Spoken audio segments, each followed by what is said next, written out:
Good morning students, आपका मैं फिर से स्वागत करता हूं अपने यूट्यूब चैनल वीर फिजिक्स क्लासेस में।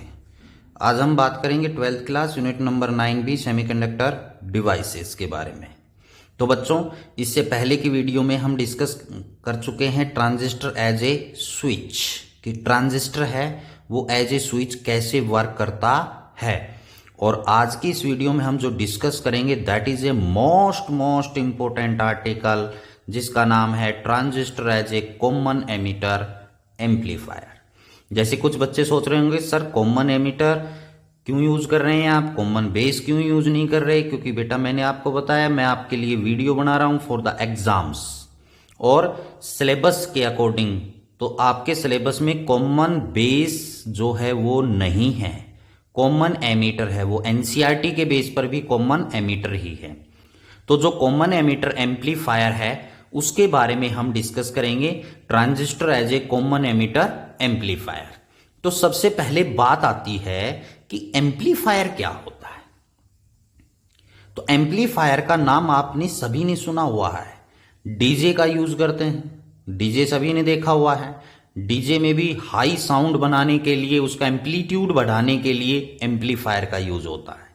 इसी प्रकार जो हमारे पास केबल आती है, जो कॉमन केबल होती है, इंडिविजुअल नहीं, कॉमन जो केबल होती है डिश की, तो उसके लिए आप जगह जगह पर किसका यूज किया जाता है? एम्पलीफायर का यूज किया जाता है, ताकि जो सिग्नल है वो क्लियर आ सके। क्लियर? इसके बाद एम्पलीफायर है और बहुत जगह पर यूज किया जाता है। उसकी कोई भी है आपके पास, चाहे वोल्टेज है, चाहे करंट है, चाहे पावर है, उसका एम्पलीट्यूड बढ़ाने के लिए एम्पलीफायर का यूज किया जाता है। तो what is amplifier? N amplifier is a device which is use for increasing the amplitude of variation of alternating voltage, current और पावर। कि जो हमारे पास अल्टरनेटिंग वोल्टेज है, करंट है या पावर है, उसको इंक्रीज करने के लिए एम्पलीफायर का यूज किया जाता है। डीजे का बताया, माइक वगैरह में भी सब में किसका यूज किया जाता है? एम्पलीफायर का यूज किया जाता है। आपका म्यूजिक सिस्टम आता है, उसमें भी एम्पलीफायर का यूज होता है। क्लियर? तो एम्पलीफायर है वो एम्पलीट्यूड को इंक्रीज करता है। क्लियर हो गया? ये तो बात थी एम्पलीट्यूड एम्पलीफायर की, जनरल बात। अब हम बात करते हैं अपने मेन पर, transistor as a common emitter amplifier की। तो बच्चों यहां पर हमारे पास, आपको पता है थोड़ी सी ये वीडियो है लेंथी हो सकती है, क्योंकि ये एक इंपॉर्टेंट आर्टिकल है, इसके हर एक पॉइंट के बारे में हम डिस्कस करेंगे। क्लियर? तो सबसे पहले हम जो बात कर रहे हैं वो किसकी बात कर रहे हैं? जैसे एनपीएन ट्रांजिस्टर की।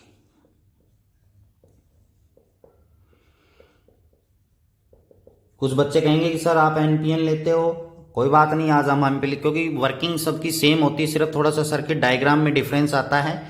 आज हम एम्पलीफायर में डिस्कस करेंगे, तो एनपीएन ट्रांजिस्टर और पीएनपी ट्रांजिस्टर दोनों की बात करेंगे आज। क्लियर? तो यहां पर एनपीएन ट्रांजिस्टर है, एनपीएन ट्रांजिस्टर के बारे में हम डिस्कस करते हैं सबसे पहले। तो आइए इसका डायग्राम बनाते हैं कि ट्रांजिस्टर का डायग्राम कैसे बनाना है एम्पलीफायर का। तो यहां पर आपके पास कॉमन एमीटर है। तो बच्चों इससे पहले transistor as a switch, transistor की कैरेक्टरिस्टिक्स पे हम डिस्कस कर चुके हैं। तो आपने क्या बनाना है? यहां पर हम ट्रांजिस्टर बनाएंगे। तो यहां पर आप एक सर्कल लगाएंगे, ये आप एक लाइन लगाएंगे, इधर आपके पास कॉमन एमीटर करना है, तो ये लाइन एमीटर की, ये आपके पास कलेक्टर और ये आपके पास बेस। ये बेस, ये एमीटर, ये कलेक्टर और ये ट्रांजिस्टर है एनपीएन। तो मैंने आपको बताया इनको आपने फॉरवर्ड बायस में करना है लेफ्ट हैंड साइड सर्किट को। तो ये हम लेफ्ट हैंड साइड सर्किट बना देते हैं। एमीटर यहां पर कॉमन हो गया, ये हम राइट हैंड साइड सर्किट बना देते हैं। क्लियर? तो ये जो लेफ्ट हैंड साइड सर्किट है उसको किस में रखना है? फॉरवर्ड बायस में रखना है। तो फॉरवर्ड बायस में रखना है, तो यहां पर हम एक बैटरी लगा देंगे। ये बेस P है तो ये पॉजिटिव और ये यहां पर आपके पास नेगेटिव, ये नेगेटिव ये पॉजिटिव। क्लियर? ये वोल्टेज आपको पता है क्या कहलाएगी, VBB कहलाएगी। क्लियर। इसको रिवर्स बायस में करना है तो यहां पर हम क्या लगा देंगे, बैटरी N है ये, तो इसको हम पॉजिटिव नेगेटिव पॉजिटिव नेगेटिव, ये नेगेटिव ये पॉजिटिव। इस वोल्टेज को आपको पता है क्या कहेंगे, VCC कहेंगे। क्लियर। इसके बाद यहां पर हम एक रेजिस्टेंस का यूज करते हैं। किसका यूज करते हैं, रेजिस्टेंस, जिसको हम RB कहते हैं। क्लियर। यहां पर आपके पास है, इसी प्रकार यहां पर भी हम एक क्या यूज करेंगे, रेजिस्टेंस है वो यूज करेंगे, जिसको हम RC कहेंगे। Clear. Resistance of collector. Clear हो गया। इसी के जो पैरेलल में होता है, इससे जस्ट पहले की वीडियो में हमने बताया, इसके पैरेलल में वोल्टेज होगी VBE। इसी प्रकार यहां पर आपके पास इसके पैरेलल में वोल्टेज होगी VCE। क्लियर। यहां से आपके पास करंट जाएगा, इस प्रकार करंट फ्लो होगा, यहां से करंट जाएगा, ये करंट आपके पास IB करंट कहलाएगा, बेस करंट। ये आपके पास बेस करंट है। इसी प्रकार यहां पर करंट जाएगा, जिसे हम यहां पर इसको IC करंट कहेंगे। ये कौन सा करंट गया, IC।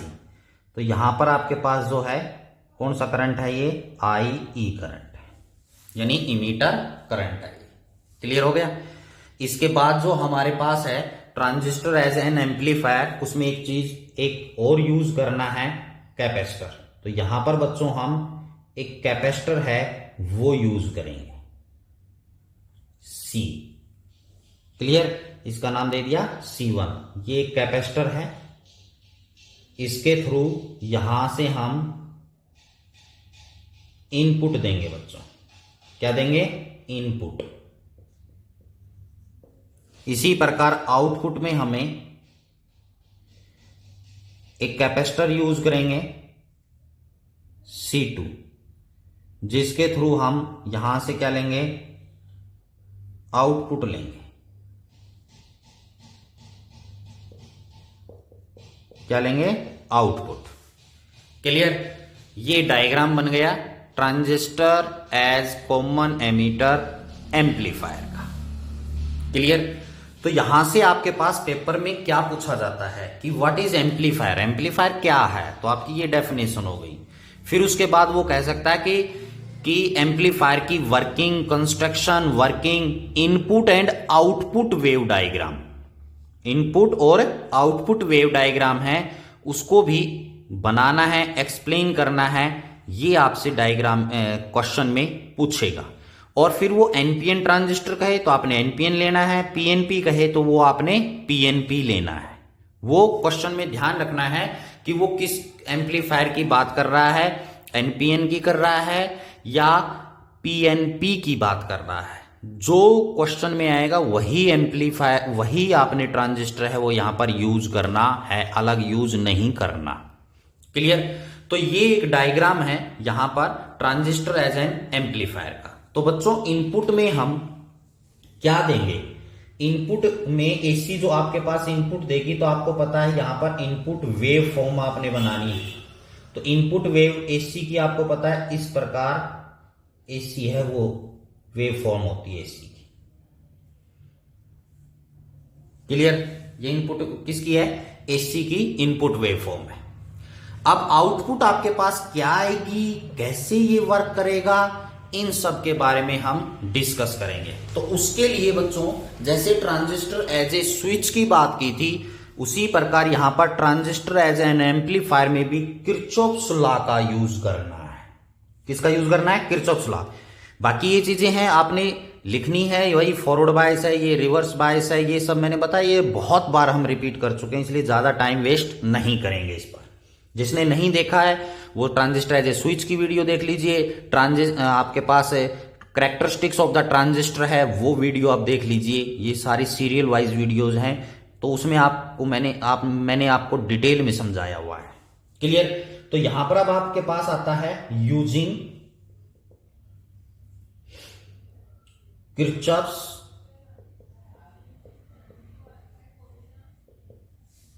Voltage law.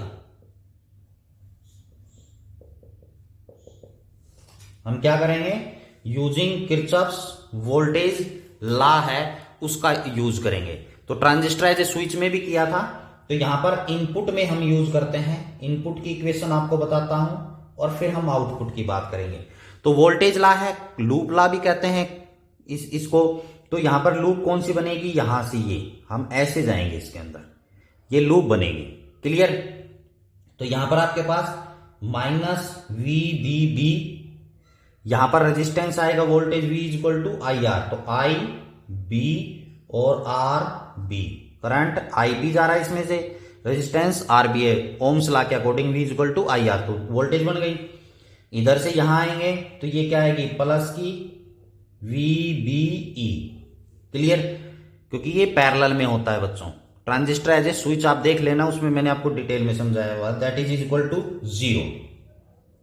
तो VBB को हम एज ए इनपुट वोल्टेज लेंगे, तो इसको राइट हैंड साइड ले जाएंगे तो हमारे पास यहां पर बराबर में आ जाएगा VBB that is equal to IB RB plus VBE।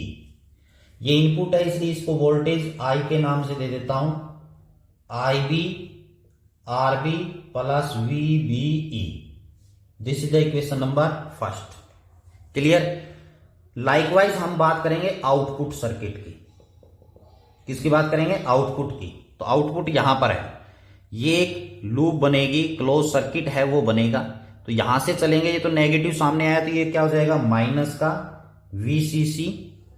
इधर जाएंगे, करंट की डायरेक्शन में जाते हैं तो ये पॉजिटिव आता है, IC and RC V equal to IR। इधर आएंगे, ये इसके पैरेलल में है तो plus VCE that is equal to 0।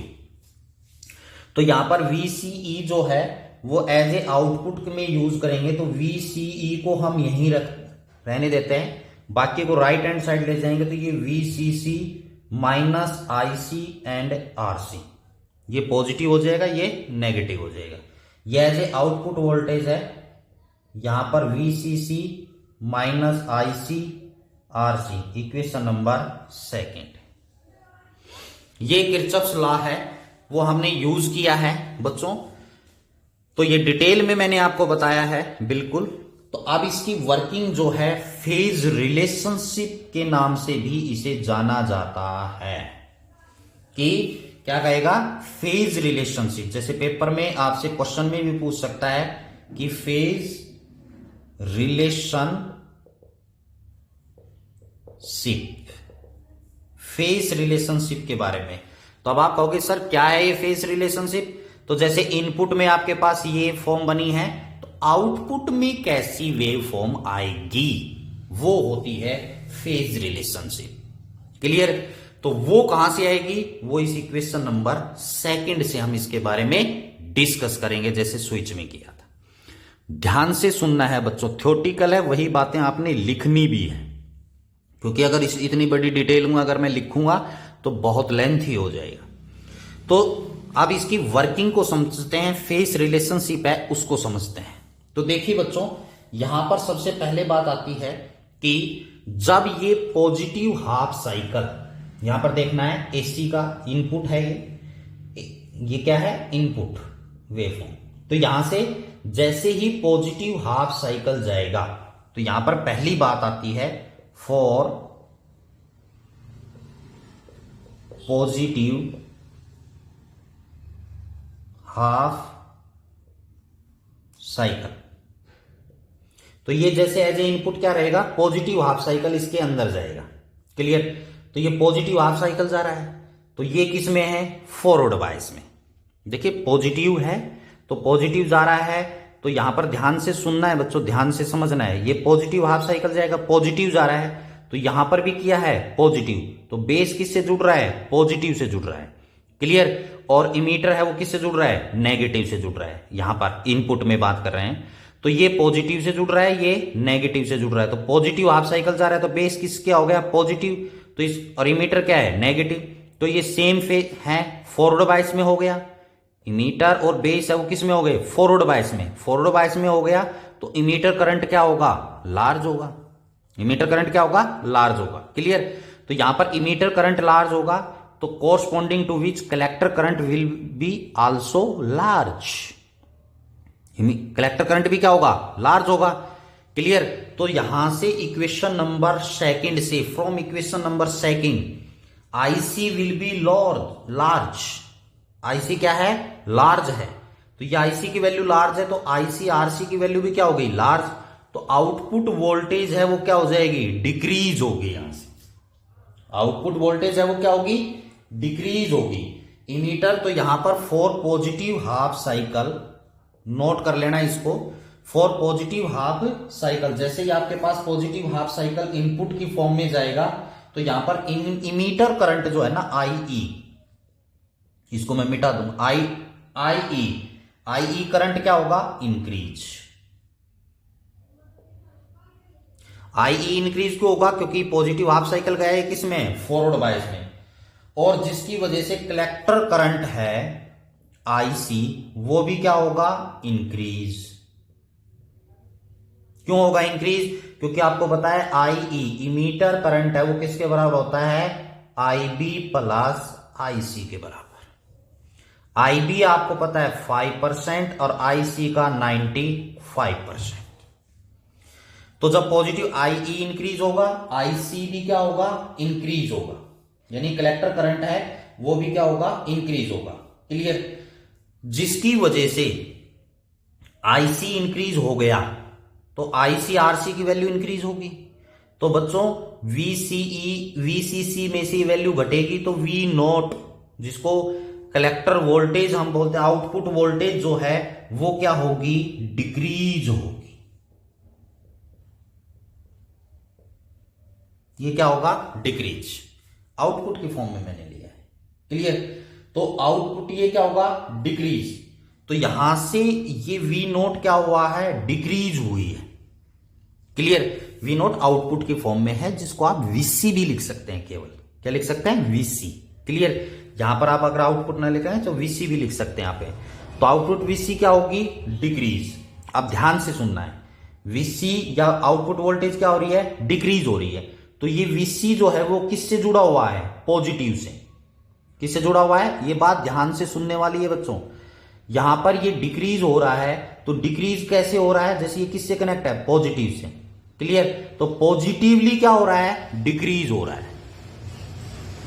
ये किससे जुड़ा हुआ है, पॉजिटिव से। तो वीसी की वैल्यू या वी आउटपुट की वैल्यू है वो क्या हो रही है, डिक्रीज। यहां पर देख सकते हैं तो ये डिक्रीज हो रही है, तो ये किससे कनेक्ट है, पॉजिटिव से। तो इसका मतलब ये कैसे डिक्रीज हो रही है, पॉजिटिवली डिक्रीज हो रही है। ये डिक्रीज हो रही है, कैसे डिक्रीज हो रही है, पॉजिटिवली। पॉजिटिवली डिक्रीज हो रही है। इसका मतलब जो आउटपुट वोल्टेज है वो नेगेटिवली इंक्रीज हो रही है।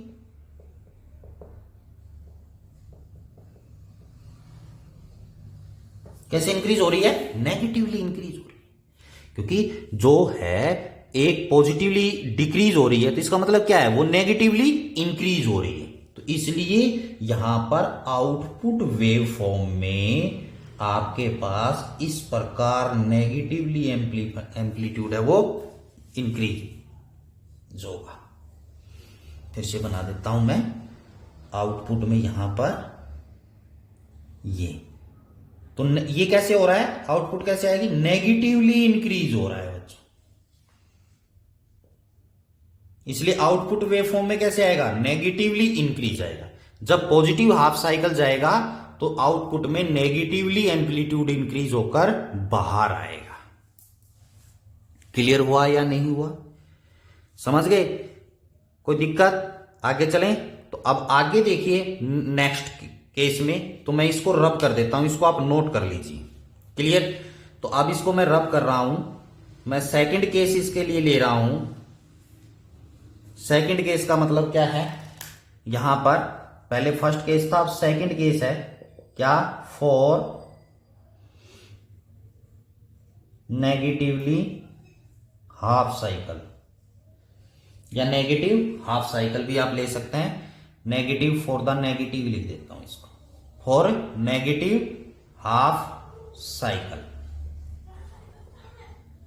अब इसको समझना है। देखिए यहां से नेगेटिवली हाफ साइकिल जाएगा। कैसा हाफ साइकिल जाएगा? Negatively half cycle. क्लियर? तो ये नेगेटिवली हाफ साइकिल जाएगा तो इसका मतलब यहां पर ये जो इमीटर और बेस है वो रिवर्स बायस में हो जाएगा, क्योंकि एसी है, एसी का ऑसिलेशन क्या होगा? चेंज होगा। तो वो यहां पर क्या है? पॉजिटिव गया था तो पॉजिटिव से जुड़ा हुआ है, तो फॉरवर्ड बायस में था। अब कौन सा साइकिल जाएगा? नेगेटिव।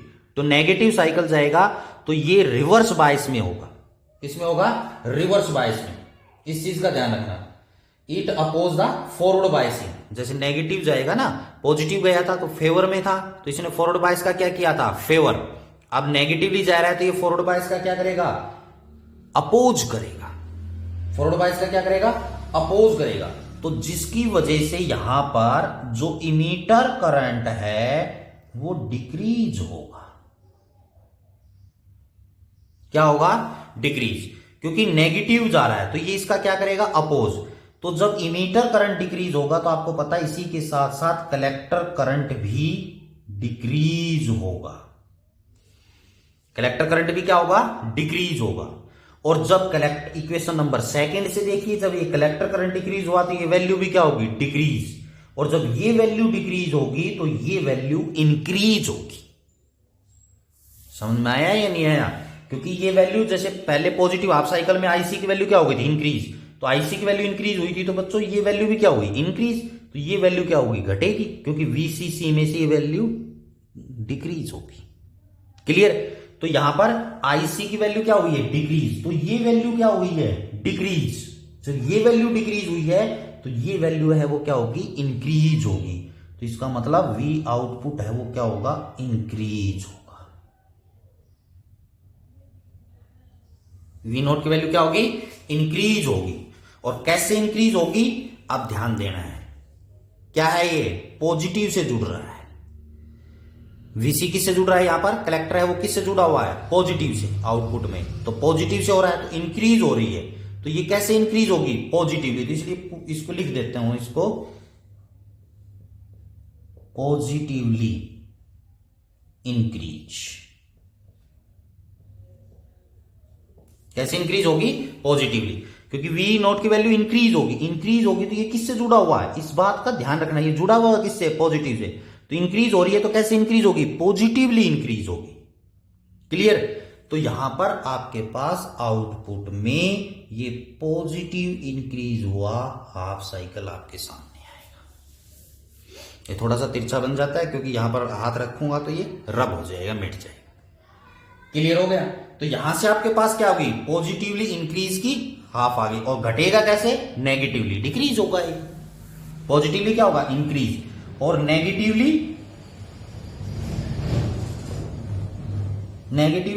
डिक्रीज होगा। ये क्लियर हो गया या नहीं? तो इसलिए ये अपोजिट आ गया। तो यहां पर जब कॉमन एमीटर एम्पलीफायर है तो उसमें आपके पास जब पॉजिटिव हाफ साइकिल जाएगा तो नेगेटिवली आउटपुट में आएगा। तो इसलिए जो फेज डिफरेंस होगा, फेज डिफरेंस, वो पेपर में 1 मार्क्स के क्वेश्चन में पूछ सकता है। वो फेज डिफरेंस 180 डिग्री का होता है बच्चों। इनपुट और आउटपुट वेवफॉर्म में फेज डिफरेंस कितने का होता है? 180 डिग्री का होता है कॉमन एमीटर में। और अगर कॉमन बेस है, बात को ध्यान से सुनना है, अगर कॉमन बेस में अगर आप इस आर्टिकल को करेंगे तो फेज डिफरेंस 0 आएगा, सेम फेज में आएंगे। क्लियर? एमीटर है उसमें फेज डिफरेंस कितने का होगा? 180 डिग्री का होगा। और क्यों होगा? ये बातें मैंने आपको यहां पर बताई। क्लियर? और अगर अब आप चाहते हैं तो मैं आपके सामने अब पीएनपी ट्रांजिस्टर है उसकी वर्किंग के बारे में और डिस्कस कर देता हूं। देखिए, तो आइए बच्चों पीएनपी ट्रांजिस्टर की और बात कर लेते हैं। फटाफट डायग्राम बना देता हूं मैं। तो यहां पर आप क्या बनाएंगे? ट्रांजिस्टर है वो आप ट्रांजिस्टर बनाएंगे। ये आपके पास लाइन, ये एमीटर के लिए, ये कलेक्टर के लिए और ये बेस के लिए। तो ये आपके पास बेस, ये आपके पास इमीटर, ये आपके पास कलेक्टर। क्लियर? तो यहां पर आपके पास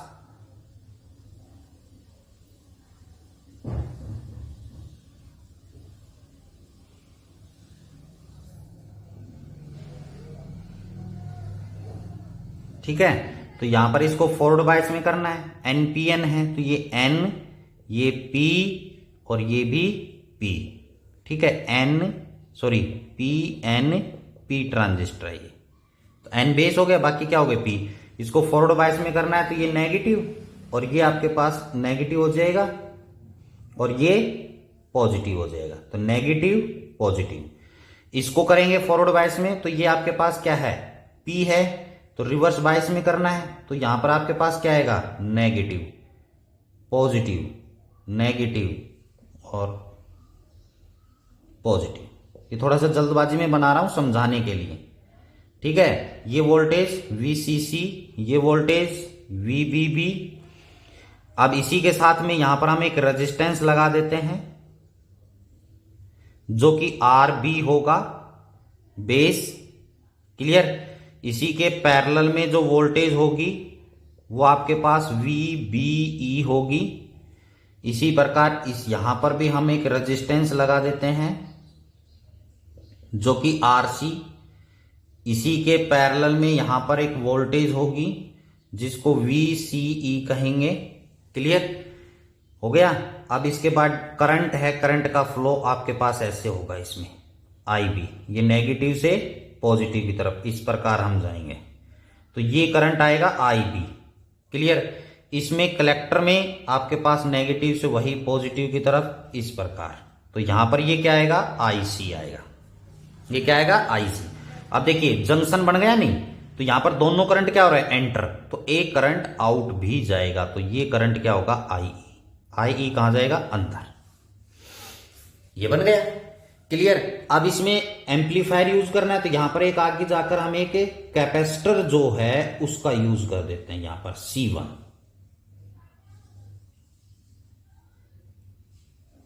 तो यहां से आपके पास इनपुट जाएगी, क्या जाएगी, इनपुट। लाइकवाइज यहां पर आउटपुट है,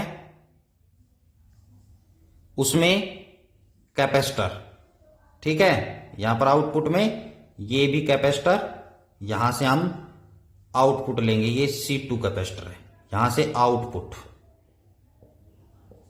यहां से इनपुट।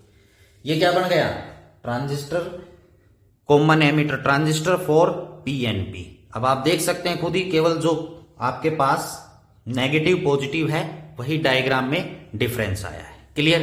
अब यूज क्या करना है, किरचॉफ्स लॉ इनपुट में, तो वही आपके पास ये बन गया, ऐसे चले जाइए, क्लियर से आप ऐसे चले जाइए, इक्वेशन आपकी सेम आएगी, इक्वेशन में कोई चेंजमेंट नहीं आएगा, सेम ऐसे ही इक्वेशन आएगी, लास्ट रिजल्ट वही आएगा, क्लियर, लास्ट रिजल्ट यही आएगा आपके पास।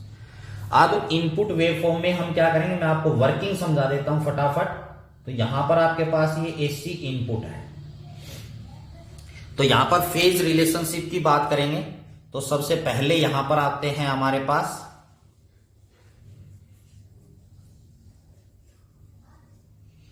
सबसे पहला जो केस है वो हमारे पास आता है for positive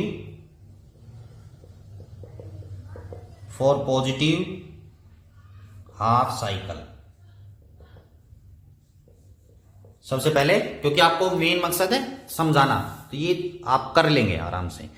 positive half cycle जाएगा, तो बच्चों यहां से पॉजिटिव जब हाफ साइकिल जाएगा तो क्या होगा आपको पता है, तो यहां पर आपके पास इसकी वही कंडीशन है, for the positive half cycle जाएगा तो ये क्या करेगा, फॉरवर्ड बायस का अपोज करेगा। यहां पर उल्टा हो गया है, क्यों, क्योंकि ये पॉजिटिव है, ये बेस है वो किससे जुड़ा हुआ है, नेगेटिव से जुड़ा हुआ है, क्लियर। तो जब ये नेगेटिव से जुड़ा हुआ है, यहां से हमने VBB को इनपुट में दिया है, तो यहां पर पॉजिटिव हाफ साइकिल जाएगा, तो ये कैसे है, फॉरवर्ड बायस में, क्योंकि नेगेटिव से जुड़ा हुआ, ध्यान रखना है। उस केस में वो किससे जुड़ा हुआ था, बेस, पॉजिटिव से, तो इसलिए फॉरवर्ड बायस का फेवर हुआ था। यहां पर ये पॉजिटिव हाफ साइकिल जा रहा है और ये नेगेटिव से जुड़ा हुआ है, इसलिए इसका क्या होगा, अपोज होगा। तो फॉरवर्ड बायस का क्या होगा, अपोज होगा। तो इसका मतलब इमीटर करंट है वो क्या होगा, डिक्रीज होगा। उल्टा हो जाएगा, रिवर्स बिल्कुल। इमीटर करंट है वो क्या होगा, डिक्रीज। आपने इसको देखना, इनपुट और यहां पर ये आउटपुट। उल्टा हो गया या नहीं हो गया? तो जब इमीटर करंट डिक्रीज हुआ है तो कलेक्टर करंट भी क्या होगा, डिक्रीज। आगे देखने की जरूरत ही नहीं है। जब कलेक्टर करंट डिक्रीज होगा, यहां पर देखिए कलेक्टर करंट डिक्रीज होगा तो ये वैल्यू क्या होगी, डिक्रीज। तो आउटपुट वोल्टेज है ये क्या होगी, इंक्रीज होगी। इंक्रीज होगी, कैसे इंक्रीज होगी, यहां पर देखिए कलेक्टर है ये नेगेटिव से जुड़ा हुआ है। किससे जुड़ा हुआ है, नेगेटिव से, है ना। तो ये क्या होगी, इंक्रीज होगी। ये डिक्रीज हुआ है तो ये क्या होगी, इंक्रीज। इंक्रीज कैसे होगी, यहां पर नेगेटिवली इंक्रीज होगी।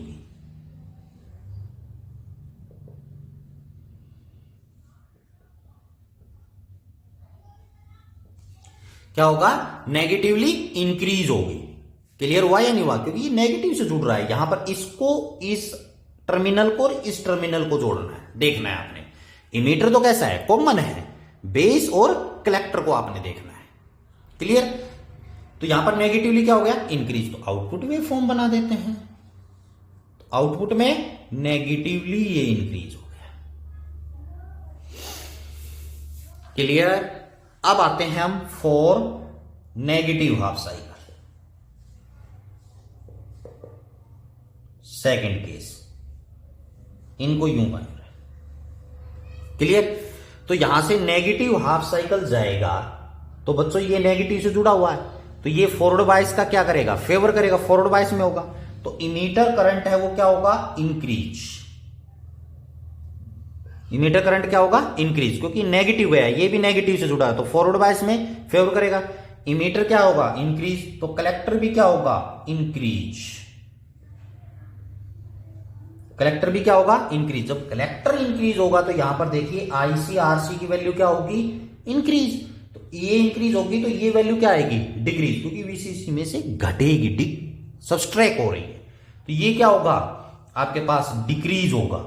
डिक्रीज कैसे होगा, नेगेटिवली, ये नेगेटिव से जुड़ा हुआ है तो यहां पर क्या आएगा, डिक्रीज।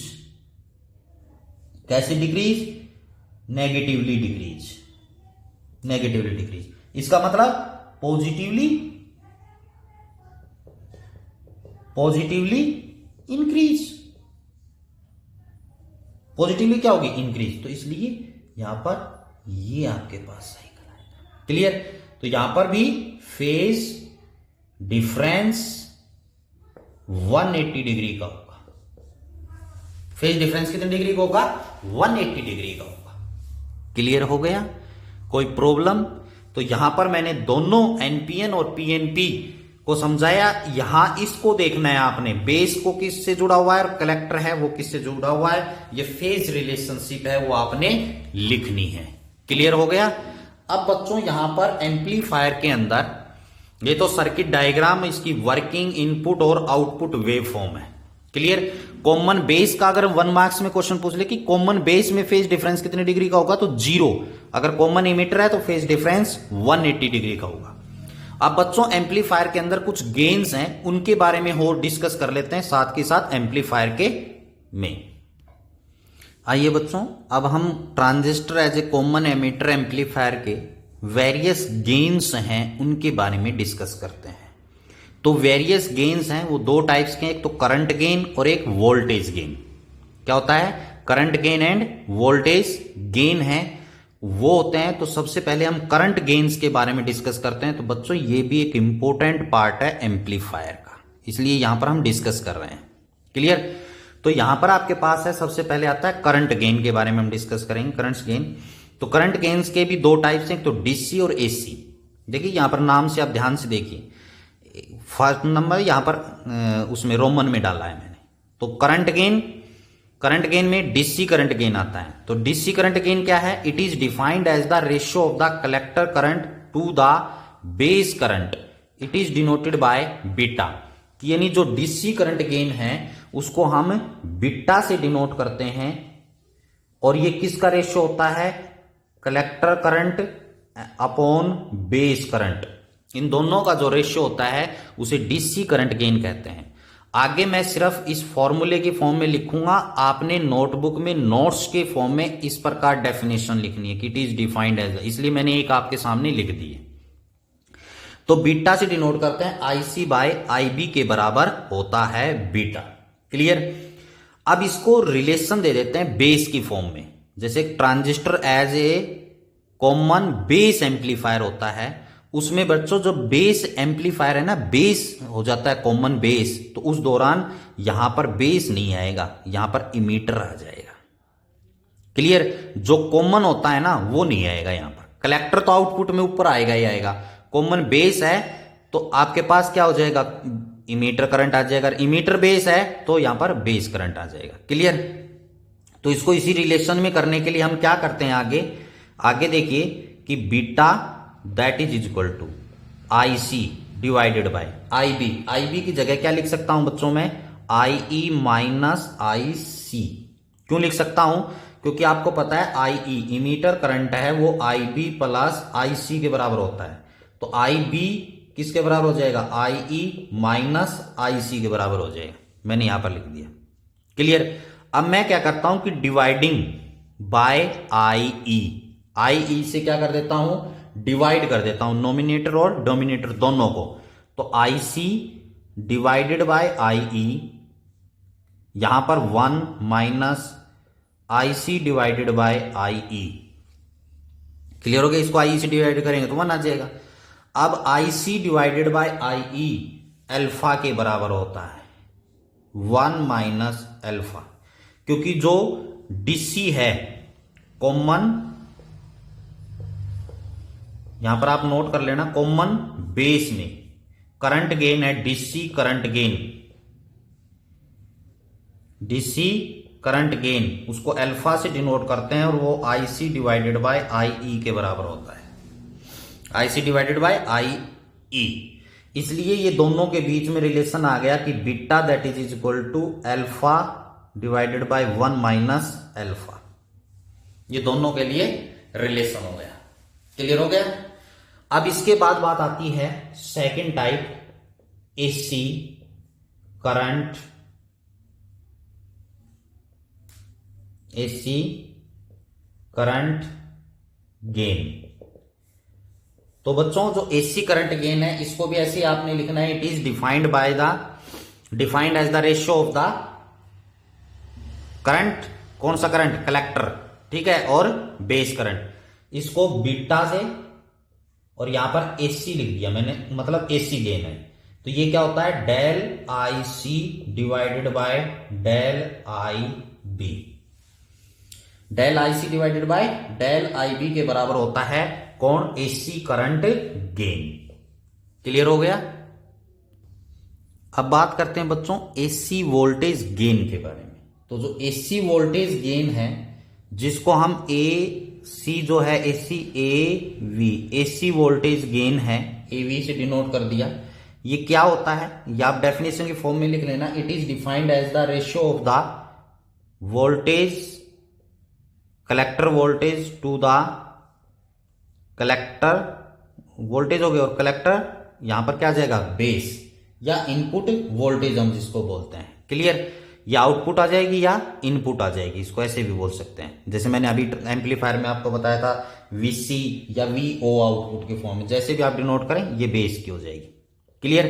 तो ये del VC divided by del B, ये एज ए इनपुट और ये एज ए आउटपुट वोल्टेज है। क्लियर। अब आपको पता है वोल्टेज है V इक्वल टू IR होती है ना, तो उसी के फॉर्म में लिख देते हैं del IC into del into R, naught मतलब आउटपुट। क्लियर। यहां पर डेल IB इंटू RI, क्योंकि बेस में ये एज ए इनपुट है, ये क्या है, एज ए आउटपुट, इसलिए आउटपुट रेजिस्टेंस, और ये क्या हो गया, इनपुट रेजिस्टेंस हो गया। क्लियर। अब इसके बाद बच्चों del IC by del IB अभी आपको बताया था, voltage gain, DC voltage gain, sorry AC voltage gain, ठीक है। तो